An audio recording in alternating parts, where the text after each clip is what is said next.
Basically নামে একটা comic আছে, তোমরা অনেকে হয়তো জানো, তাই না? তা আমি একসময় এটা খুব পড়তাম, ওই যে পেপারে ছাপা হইতো, প্রত্যেকদিন পড়তাম। তো বেসিক্যালির ভিতরে একটা কমিক একদিন আমার খুব মজা লাগলো, তো এটা আমি মনে রেখে দিচ্ছি, বিভিন্ন সময় বলি। কমিকটা এরকম যে ওইখানে একটা ক্যারেক্টার আছে, নাম হচ্ছে মামুন। মামুন হচ্ছে পিচ্চি আর কি, ও বিভিন্ন মজার মজার কাজ করে। তো একদিন মামুন স্কুল থেকে বাসায় আসতে দেরি করে ফেলছে, প্রায় 1 ঘন্টা দেরি। তো মা জিজ্ঞেস করছে, তোর দেরি হলো কেন? বলে আজকে স্কুলে ভালো ভালো জিনিস শিখাইছে, তো যেগুলো শিখাইছে আমি ফেরার পথে ওরকম একটা ভালো কাজ করে বাসায় আসছি। তো মা শুনে খুব খুশি, ছেলে ভালো কাজ করে বাসায় আসছে, আলহামদুলিল্লাহ। তো বলে তুই কি ভালো কাজ করছিস? বলে আজকে স্কুলে শিখাইছে যারা বৃদ্ধ তাদেরকে রাস্তা পার করে দেওয়া এটা একটা ভালো কাজ, তো আমি ফেরার পথে এরকম একজন বৃদ্ধ মানুষকে পাইছি, তাকে রাস্তা পার করে দিয়ে বাসায় আসছি। তো ভালো কথা।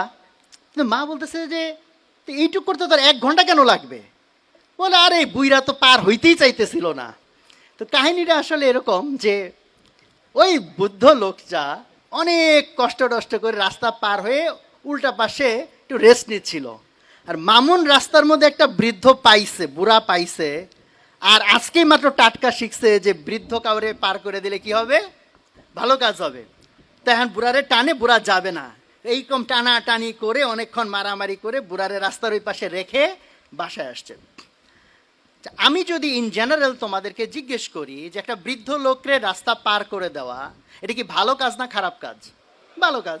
মামুন যেটা করছে এটা কি ভালো হয়েছে না খারাপ হয়েছে? সে কি বৃদ্ধ লোকরে পার করে নাই? তো খারাপ হইলো কেন? দেখো, এই গল্পটা আমি এই জন্য বললাম কারণ আমরা যখন তোমাদেরকে বিভিন্ন রকম নসিহা করি, যেহেতু এটা নসিহা প্রোগ্রাম, যে এটা করবা, এটা ভালো, এটা ভালো, সেটা ভালো, অনেক ক্ষেত্রে হয় তোমরা পারপাস বোঝার চেষ্টা করো না, উদ্দেশ্য বোঝার চেষ্টা করো না, ভিতর বিষয়টা কি এটা বোঝার চেষ্টা না করে জাস্ট ইনস্ট্রাকশন ফলো করতে চাও।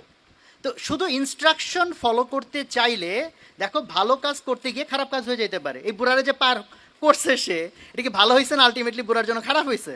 খারাপ হয়েছে। কেন? কারণ সে এইটুকু শুধু বুঝছে যে বুড়াকে পার করে দিলে ভালো হবে, বাট সে এটার ভিতরের কথাটা বুঝে নাই, এর পারপাসটা বুঝে নাই। কারণ বৃদ্ধকে পার করে দেওয়াটা তো জাস্ট একটা উসিলা মাত্র, পারপাসটা হচ্ছে কাউকে হেল্প করা। তাহলে কাউকে রাস্তা পার করে দিলে যদি হেল্প হয় তাহলে এটা ভালো কাজ, যদি হেল্প না হয় তাহলে এটা ভালো না। তাহলে আমি যে তোমাদেরকে বলতে চাইবো যে ভাই উদ্যোক্তা হও, এটা করো সেটা করো, তোমরা যদি এইটার ভেতরের পারপাস না বোঝো তাহলে হইতে পারে তোমরা উদ্যোক্তা হইতে গিয়ে, অথবা শুধু উদ্যোক্তা না, অন্য যা কিছু আজকে আলোচনা হলো সেগুলো করতে গিয়ে তোমরা ভালো কিছু মনে করবা যে ভালো কিছু হচ্ছে মামুনের মতো, বাট দেখা গেল প্র্যাকটিক্যালি ভালো কিছু হয় নাই, খারাপ কিছু হয়ে গেছে। এই জন্য পারপাস বোঝা খুব ইম্পর্টেন্ট। তো এই পারপাস বোঝার ক্ষেত্রে প্রথমে বোঝা দরকার উদ্যোক্তা দিয়ে আমি আসলে কি বোঝাই। ইন জেনারেল যে কেউ শুনলে, অথবা প্যারেন্টসরাও যারা শুনতেছেন, তারা ভাবতে পারেন যে বাচ্চা মাত্র এসএসসি পাস করছে, এখনই তার মাথার মধ্যে আপনি টাকা কামানোর ধান্দা ঢুকাইতে চান কিনা। তো এই জন্য আগে ক্লারিফাই করা দরকার উদ্যোক্তা দিয়ে আসলে কি বোঝায়। উদ্যোক্তা মানেই ব্যবসায়ী, উদ্যোক্তা মানেই টাকা কামায়, ব্যাপারটা এটা না। উদ্যোক্তা শব্দটা আসছে কি থেকে? উদ্যোগ থেকে। আচ্ছা, আজকে এখানে যারা যারা লেকচার দিচ্ছে কে কে এর মধ্যে উদ্যোক্তা ছিল? আমি একজন উদ্যোক্তা না? আর কে কে উদ্যোক্তা ছিল? শাহ আহমদুল্লাহ কি উদ্যোক্তা? উনি তো একজন আলেম, নাকি উদ্যোক্তা? উদ্যোক্তা। কি ব্যবসা ওনার? আখেরাতের ব্যবসা, তাই না? এই ডক্টর নাভেল ভাই মাত্র লেকচার দিয়ে গেল, উনি কি উদ্যোক্তা? তোমাদের মধ্যে কারা কারা উদ্যোক্তা বলো দেখি? দুই একজন হাত তুলছে, তাও আবার নামাই নিছে ভয়ে, যে ভাই আমরা তো ছাত্র মানুষ, আমরা কিসের উদ্যোক্তা এখন? উদ্যোক্তা মানে যে উদ্যোগ নেয়, উদ্যোক্তা মানে যে একটা সমস্যা দেখে জাস্ট মনে কর ভাই আমি আমার কি করার আছে, আরে এটা অমুকের দোষ তমকের দোষ, কাউকে একটা জাস্ট দোষ দিয়ে সে পাশ কেটে গেল, এটা না। উদ্যোক্তা হচ্ছে ওই মানুষ যে একটা প্রবলেম দেখে, নট নেসেসারি দুনিয়ার সব প্রবলেম সে সলভ করবে, বাট যে প্রবলেমটা তার কাছে খুব ইম্পর্টেন্ট সেই প্রবলেমটাকে সে ওন করে, আন্তরিকভাবে সে ধারণ করে, এবং এইটা সমাধানের জন্য সে প্রচেষ্টা চালায়, বারবার ইভেন ট্রাই করে, এবং এটাকে সে সলভ করার চেষ্টা করে। এইরকম অ্যাটিটিউড যাদের, তাদেরকে আমরা বলি উদ্যোক্তা। তুমি এখান দিয়ে যাচ্ছ, দেখলে ওখানে ময়লা পড়ে আছে বা একটা ইট পড়ে আছে, অন্য কেউ যেতে গেলে এই ইটে ধাক্কা খেয়ে ব্যথা পেতে পারে, তুমি দেখলা ইগনোর করে চলে গেলা, তাহলে তুমি উদ্যোক্তা না। কিন্তু তুমি ভাবলা আচ্ছা ইটটা আমি সরাই, তাহলে অন্য ভাইরা কষ্ট থেকে বেঁচে যাবে, তাহলে তুমি কি উদ্যোক্তা হয়ে গেলা। ফলে উদ্যোক্তা হওয়ার জন্য অনেক বড় হইতে হবে, অনেক ডিগ্রি লেখা লাগবে, এরকম না। It's an attitude. এটা প্রথমত কি? উদ্যোক্তা হচ্ছে একটা অ্যাটিটিউড, একটা দৃষ্টিভঙ্গি। উদ্যোক্তা একটা দৃষ্টিভঙ্গি। তো আমরা বুঝলাম যে উদ্যোক্তা একটা দৃষ্টিভঙ্গি, এই উদ্যোক্তা হওয়ার দরকারটা কি? সো প্রথমত তুমি যদি জাস্ট ব্যক্তি হিসেবে চিন্তা করো, তোমার লাইফে অনেক রকম প্রবলেম আছে, সেটা সমাধানের জন্য তুমি উদ্যোক্তা অ্যাটিটিউড নিতে পারো। একইভাবে তোমার পরিবারের মধ্যে, তোমার সমাজের মধ্যে, তোমার রাষ্ট্রের মধ্যে, ইভেন টোটাল পৃথিবীর মধ্যে, উম্মার মধ্যে কত রকম প্রবলেম আছে, যে প্রবলেমগুলোর ক্ষেত্রে আমরা ভাবতেছি ভাই আমার কি করার আছে। আর উদ্যোক্তা অ্যাটিটিউড হচ্ছে যে না, আমারও অবশ্যই কিছু করার আছে। তা আমি যদি উদাহরণ দেই, সারা পৃথিবীর মধ্যে এখন কি প্রবলেমের কোনো শেষ আছে? তা আজকে ফিলিস্তিনে কি হইতেছে, রাফাতে কি হইতেছে, তুমি ভাবতেছো ভাই আমার কি করার, হ্যাঁ আমার কষ্ট লাগতেছে, বাট আমার কি করার আছে, আমি একটা সাধারণ মানুষ, আমার নাই টাকা পয়সা, আমার নাই নেটওয়ার্ক, আমার নাই তেমন কোনো জ্ঞান বুদ্ধি, আমি কি করব। একইভাবে যত রকম প্রবলেম, রাস্তায় যাচ্ছ হয়তো যানজট, তুমি ভাবতেছো ভাই যানজট এটা তো সরকারের বিষয়, আমি কি করব। এই হচ্ছে না, সেই হচ্ছে না, দেখো আমরা কমপ্লেইন তো করতেছি, তাই না? হাজার রকম জিনিস নিয়ে আমাদের কমপ্লেইন তো আছে, বাট কমপ্লেইনের সমাধান আমি কিভাবে করব, সেই অ্যাটিটিউডটা যদি আমার না থাকে তাহলে আমি উদ্যোক্তা হব না। তো ফলে আমি তোমাদেরকে প্রথমত বলবো যে এই অ্যাটিটিউডটা ধারণ করো, ছোট ছোট ছোট ছোট বিষয়ের উদ্যোগ নাও, বিকজ তোমাকে অনেক বড় ধরনের উদ্যোক্তা হওয়ার জন্য প্ল্যান করা উচিত। কারণ দুনিয়ার ভিতরে অনেক বড় বড় সমস্যার মধ্যে দিয়ে আমরা আসি, অনেক বড় বড় সমস্যার মধ্যে দিয়ে আমাদেরকে চলতে হচ্ছে। কথার কথা, ধরো যে দুর্নীতি, একটা মানুষ হালালভাবে চলতে চায়, বাট দুর্নীতি চারদিকে যখন ছেয়ে যায় সে চাইলেও হালালভাবে চলতে পারে না অনেক ক্ষেত্রে। তো এটা কি সমস্যা না? তো এটা কি সমাধান করতে হবে না? এরকম আমি যদি আরও এক্সাম্পল দিতে দিতেই তো ধরো আজকের দিন পার করে ফেলা সম্ভব। সো এই জন্য এই অ্যাটিটিউডটা আমি বিশেষ করে ধারণ করতে বলবো, তোমার ব্যক্তিগত জায়গা থেকেও, রাষ্ট্রীয় জায়গা থেকেও, এবং উম্মার জায়গা থেকে। উম্মার জায়গা থেকে যদি তুমি চিন্তা করো, যেহেতু এটা আসুন্নাহ ফাউন্ডেশনের প্রোগ্রাম, আমরা ওই উম্মা কেন্দ্রিক চিন্তাটাকে উদাহরণ হিসেবে যদি নিয়ে আসি, তো আজকে সারা দুনিয়াতে মুসলমানের যত প্রবলেম এই লিস্ট করলে তুমি দেখো যে ফিলিস্তিনে যা হইতেছে আমরা কেউ কিছু করতে পারতেছি না। অনেকে ভাবতেছো অমুক কেন তমুক করে না, তমুক কেন অমুক করে না, এই হয় না কেন হয় না, সেই কেন হয় না। তার মানে বুঝতে হবে জিনিসটা নিশ্চয়ই সহজ না, জিনিসটা অনেক জটিল হয়তো। তাহলে তুমি যদি এই জটিলতার ভিতরে যাও, এটা যদি আমি অ্যানালাইসিস করার টাইম পাইতাম হয়তো 1-1.5 ঘন্টা সময় নিয়ে, তাহলে দেখাইতাম প্রবলেমগুলো কত লেয়ারে তৈরি হয়েছে এবং প্রত্যেকটা লেয়ারে আমাদের কত বেশি উদ্যোক্তা দরকার। শুধু এইটুকু আগে বোঝার চেষ্টা করো, তোমরা যখনই বড় প্রবলেম চিন্তা করো তখন হয়তো ভাবো যে আমার বোধহয় রাষ্ট্রনায়ক হওয়া দরকার, প্রেসিডেন্ট প্রধানমন্ত্রী না হইলে বড় সমস্যা তো সমাধান করা যাবে না। বাট আগে তোমাদের মাথায় এইটুকু ঢোকা উচিত, সারা পৃথিবীর এখন সবচেয়ে বড় বড় ক্ষমতা রাষ্ট্রের হাতে না, কোম্পানির হাতে। আমার কথা কি বুঝছো তোমরা? বড় বড় ক্ষমতা কি রাষ্ট্রের হাতে না কোম্পানির হাতে? ধরো সারা পৃথিবীতে ইসলাম নিয়ে যত প্রচার প্রচারণা, ওয়াজ নসিহাত হচ্ছে, তার মধ্যে একটা বড় অংশই তো এখন অনলাইনে হচ্ছে। অফলাইনে আর কয়জন? অনলাইনে কোটি কোটি ভিউয়ার। অ্যান্ড ফেসবুক আর ইউটিউব মিলে যদি ডিসিশন নেয় যে আমাদের প্ল্যাটফর্মগুলোতে আমরা কোনো ইসলামিক কন্টেন্ট অ্যালাউ আর করব না, তুমি দেখো যে রাতারাতি কত বড় সর্বনাশ তাদের দ্বারা করা সম্ভব। এবং এই ফিলিস্তিন ইস্যুতেও দেখো সমস্ত রকম ফিলিস্তিন রিলেটেড তাদের দিকের কন্টেন্টগুলো তারা পপ আপ করতে দিচ্ছে না, সামনে আসতে দিচ্ছে না। আমার পরিচিত এক ফ্রেন্ড কয়েকদিন আগে ফেসবুক থেকে চাকরি ছেড়ে দিল এই কষ্টে, যে তারা ফেসবুকে ইন্টারনালি কারেক্ট করার চেষ্টা করছে, বাট চেষ্টা সফল হয় নাই। তুমি এখন দেখো যে আমাদের মূলত আমাদের প্রতিবাদ হয়ে গেছে বয়কটমূলক। বয়কট তো একটা প্রতিক্রিয়াশীল প্রতিবাদ, যে আমি কিছু করতে পারতেছি না তাও তোমার জিনিস নিলাম না। বাট আমাদের নিজেদের ফেসবুক তাইলে কই, আমাদের নিজেদের ইউটিউব তাইলে কই? তুমি কি মনে করতেছো না রাষ্ট্র গঠন করার চেয়েও এগুলো বড় কাজ? যে রাষ্ট্র তোমাকে আজকের দিনে কতগুলা জিনিসে তোমাকে প্রভাবিত করছে, আজকের দিনে কতগুলা ধ্যান ধারণা তোমার মাথার মধ্যে ঢুকাচ্ছে। আর কোম্পানিগুলা, রাষ্ট্র যদি আজ থেকে 20 বছর আগে বলতো তুমি সারাদিন কোথায় যাও, কি বলো, কি করো, সব আমাকে এই তথ্য দেওয়া লাগবে, আমরা হয়তো আন্দোলন করতাম যে কেন আমি রাষ্ট্রকে সব তথ্য দিব। বাট অলরেডি কি সারাদিন ধরে গুগল ফেসবুকে আমি তথ্য দিচ্ছি না? তাহলে আমি এখন কি করতেছি, কি যাইতেছি, কি খাইতেছি, কার সাথে চলতেছি, সব কি তারা জানে নাকি জানে না? জানে।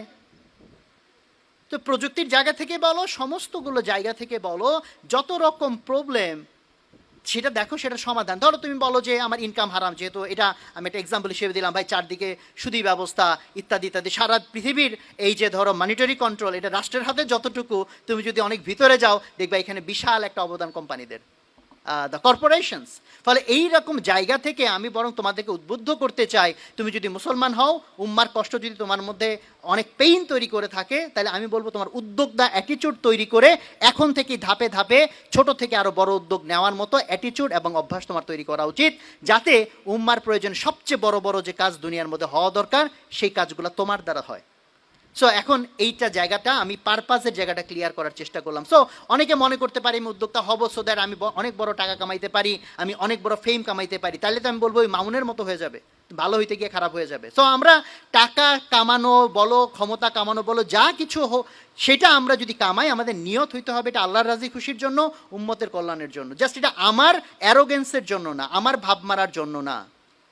তো বাকি এই পারপাস যদি ক্লিয়ার হয়, কাজের ক্ষেত্রগুলো যদি আস্তে আস্তে তোমাদের ক্লিয়ার হয়, কারণ যদি তখন তুমি ফিল্ডের ভিতরে ঢুকবা, তুমি যদি জাস্ট প্যাসিভ হও, লাইক এটা একটা প্রবলেম ভাই, অমুকের দোষ তমুকের দোষ, তুমি কখনো উদ্যোক্তা হবা না। রেদার তুমি যদি ভিতরে ঢুকো, প্রবলেমটা কেন হইলো, কীভাবে হইলো, সমাধানটা কেমনে আনা সম্ভব, এইভাবে যদি তুমি চিন্তা করা শুরু করো, দেখো কত রকম বুদ্ধি চলে আসে। দেন সেটা যদি আসে, এখন নেক্সট আমি কীভাবে এটাকে ইমপ্লিমেন্ট করব। তো উদ্যোক্তা হওয়ার জন্য কী কী করণীয়, এটা তো অ্যাকচুয়ালি ছোটো টপিক না, অনেক বড় টপিক, অনেক রকম এলিমেন্ট এর মধ্যে আছে। জাস্ট আমি ছোট্ট আরেকটা গল্প বলবো, যা আমার আলোচনাটা বোধহয় একটু বেশি ভারী ভারী হয়ে যাচ্ছে কিনা, তো যাতে তোমাদের গল্প যেহেতু মানুষের মনে থাকে, গল্পের মধ্যে দিয়ে অন্তত উদ্যোক্তা হওয়ার জন্য ছোট কিছু উপাদান তোমার মাথায় ঢুকে যে এই উপাদানগুলো অন্তত আমার লাগবে। আমি যে গল্পটা বলবো, এই গল্পটা মেবি তোমরা কেউ শুনো নাই। গল্পের শিরোনাম হচ্ছে খরগোশ আর কচ্ছপ। তোমরা হাসলা কারণ আরে ভাই এটা কোনো গল্প হইলো, তো সবাই জানে। তা আমি তারপরেও বলি, এমন তো হইতেই পারে দুনিয়ার সব খরগোশ কচ্ছপের গল্প এক না। খরগোশ আর কচ্ছপ নিয়ে কি দুনিয়াতে একটা গল্প হওয়া সম্ভব, নাকি অনেক গল্প হওয়া সম্ভব? অনেক গল্প হওয়া সম্ভব। তো তাহলে আমরা একটু দেখি যে এই গল্পের মধ্যে আবার একটু ভ্যারিয়েশন আনা যায় কিনা। তো প্রথমটুকু তোমরা আন্দাজ করছো, ঠিক আছে, যে খরগোশ আর কচ্ছপের প্রথম অংশটা ওইটাই একটা গল্প, যে কচ্ছপ জিতে গেছে, খরগোশ হেরে গেছে দৌড় প্রতিযোগিতা। এইটুকু তার বলার দরকার নেই, তোমরা জানো কেন হেরে গেছিল। খরগোশ প্রথমত অ্যারোগেন্স দেখাইছে, আরে আমি তো একটু করলেই হয়ে যাবে, একটু রেস্ট নিয়ে নেই, তাই না? তো এটা এক ধরনের তার একটা অধ্যত্ত অ্যারোগ্যান্স ছিল, যে অ্যারোগ্যান্স তাকে হারায় দিছে। এবং আমরা এটাকে বলি যে কি, ওখান থেকে আমরা কি শিখছিলাম, slow and steady wins the race. Steady মানে কি, যে লেগে থাকে, কন্টিনিউয়াসলি এফোর্টটা চালায় যায়। তো খরগোশের ওইটা একটা প্রবলেম, সে লেগে থাকে নাই, সেটাও তার অ্যারোগ্যান্সের কারণে হয়েছে। সে মনে করছে লেগে থাকতে হবে না, হয়ে যাবে। বাট এই গল্পের মধ্যে একটু সমস্যা আছে। গল্পের মধ্যে শিখাইছে slow and steady wins the race. এই যে স্লো শব্দটা, এটা তো একটা প্রবলেম।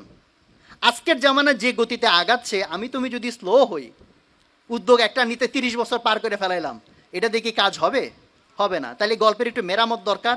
তো গল্পের একটু আমরা মেরামতের চেষ্টা করি। তো গল্পের সেকেন্ড ভার্সন, আগের বার খরগোশ যখন হেরে গেল, তো খরগোশের তো প্রচণ্ড মেজাজ খারাপ, হারছে তো হারছে, তাও কার কাছে হারছে?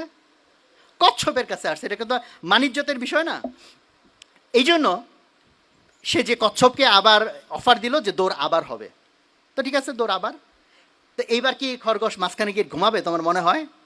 এইবার এমন দৌড় দিয়েছে, পিছে তাকায়ও দেখে নাই কচ্ছপ কই আসে না আছে, এক দৌড়ে পার।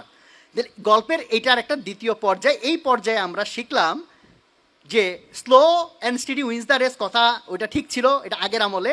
বর্তমান আমলের জন্য স্লোটাকে উল্টাইয়া ফাস্ট বানাইতে হবে। ফাস্ট অ্যান্ড স্টিডি, ফাস্টও হইতে হবে, সাথে কি হইতে হবে, স্টিডিও হইতে হবে। তোমাকে দ্রুত পদক্ষেপ নিতে হবে এবং লেগেও থাকতে হবে। গল্পের এরপরে আরেকটু আছে, কচ্ছপ যখন হেরে গেল, ওর মন খারাপ। খরগোশের হয়েছিল মেজাজ খারাপ, কচ্ছপের হয়েছে মন খারাপ। কচ্ছপ ভেবে দেখলো, তাই তো, ও যদি ঠিকঠাক দৌড়ায়, ওর সাথে তো আমি জীবনেও পারবো না। আমার এইটুক পাই, এটা দিয়ে আমি কেমনি ওর সাথে পারবো? এই জন্য এখন এই সমস্ত কেসে মেজরিটি মানুষ কী করবে, হতাশ হয়ে ছেড়ে দিবে, দূর ভাই আমার দিয়ে তো হবে না। বাট কচ্ছপ কী করলো, ভাবতেই থাকলো, মাথা খাটাইলো, হাল ছেড়ে দিল না। সে একটা বুদ্ধি বের করে ফেললো। বুদ্ধি বের করার পর খরগোশকে গিয়ে বললো দৌড় আবার হবে। তো খরগোশ তো হাসিই বাঁচে না, বেটা তোর সাথে দৌড় একবার কেন, 100 বার হইলে 100 বারই তো আমি জিতবো। বাট কচ্ছপ সাথে একটা শর্ত দিল যে দৌড় হবে কোন রাস্তা দিয়ে, এটা আমি ঠিক করে দিব। বললো রাস্তা তো কোনো ব্যাপার না, রাস্তা একটা হইলেই হয়েছে। তো কচ্ছপ রাস্তা ঠিক করছে এরকম যে ফিনিশিং লাইনে যাওয়ার আগে মাঝখানে হচ্ছে নদী। নদী হইলে সুবিধা কি, কচ্ছপ তো নদী সাঁতরায় পার হয়ে যাবে, খরগোশ কি সাঁতরাইতে পারে না। তো খরগোশ এক দৌড়ে নদী পর্যন্ত গেছে, যায় তো আর উপায় নাই। কচ্ছপ আস্তে আস্তে আস্তে আস্তে নদীর ধারে আসছে, এসে খরগোশের দিকে তাকায় মিটি একটু হাসতেছে যে এখন কেন, হ্যাঁ। তারপরে সে সাঁতরায় পার হয়ে জিতে গেছে। তো এই গল্পের এই পর্যায় থেকে আমরা কি শিখলাম? আমরা শিখলাম তোমাকে যদি উদ্যোগী হইতে হয় তোমাকে ইনোভেটিভ হইতে হবে, নতুন নতুন রাস্তা খুঁজে বের করতে হবে। চিন্তা করলে হবে না যেটা হবে না। যদি মনে করো এটা হবে, হইতে হবে ইনশাল্লাহ, আমি আমি যদি মাথা খাটাতে থাকি I can create a path, আমি একটা রাস্তা বের করতে পারবো। গল্প শেষ হয় নেই, লাস্ট আরেকটু অংশ আছে, ওটা বলে শেষ। এই পর্যায়ে এসে দেখো, একবার খরগোশের মন খারাপ হয়, একবার কচ্ছপের মন খারাপ হয়। তো দুইজন মিলে পরামর্শ করলো, ভাই এমনভাবে দৌড়ানো যায় কিনা যে আমরা দুইজনই জিততে পারি, কারো মন খারাপ না হয়। তখন তারা একটা বুদ্ধি করলো, এবারের দৌড়টা হচ্ছে ওই নদীয়ালা রাস্তাতে। দৌড়টা এমনভাবে হইলো, প্রথম কচ্ছপ উঠলো খরগোশের পিঠে, ফলে খরগোশ ওখানে জোরে দৌড়ায়, নদী পর্যন্ত গেছে। যাওয়ার পর চিন্তা করো কি হয়েছে, কচ্ছপ পানিতে নামছে, খরগোশ ওর পিঠের উপর উঠছে, ওকে নদী পার করে দিছে, এবং বাকি রাস্তা খরগোশ আবার কচ্ছপকে পিঠে নিয়ে ফিনিশিং লাইন পর্যন্ত পৌঁছায় গেছে। এবার বলো দেখি কে জিতছে, কার বেশি লাভ হয়েছে? দুইজনের লাভ হয়েছে। সো তুমি যখন উদ্যোক্তা হইতে চাইবা, তুমি জাস্ট একা কিছু করে ফেলবা এই থিঙ্কিং দিয়ে হবে না, তোমাকে কোলাবোরেট করতে হবে, তোমাকে অন্য কারোর সাথে কমপ্লিমেন্ট করতে হবে। তুমি যেটা পারো না আরেকজন সেটা পারে, তার সাথে টিম আপ করতে হবে, unity have a team work. So উদ্যোক্তা নিয়ে অ্যাকচুয়ালি এত সংক্ষেপে তো আসলে কথা বলা যায় না। আমি জাস্ট তোমাদের মধ্যে অল্প একটু হলো আগ্রহ তৈরির চেষ্টা করলাম যে সারা পৃথিবীর ভিতরে উম্মতের অথবা দেশের অথবা পরিবারের যত প্রবলেম আছে এটা সলভ করার জন্য আমাদের আবেগ তৈরি হওয়া উচিত, এবং আমাদের এই উদ্যোক্তা অ্যাটিটিউড নিয়ে আগায় যাওয়া উচিত। আল্লাহ তাআলা আমাদেরকে তৌফিক দান করেন। সবাইকে আবার ধন্যবাদ। আসসালামু আলাইকুম।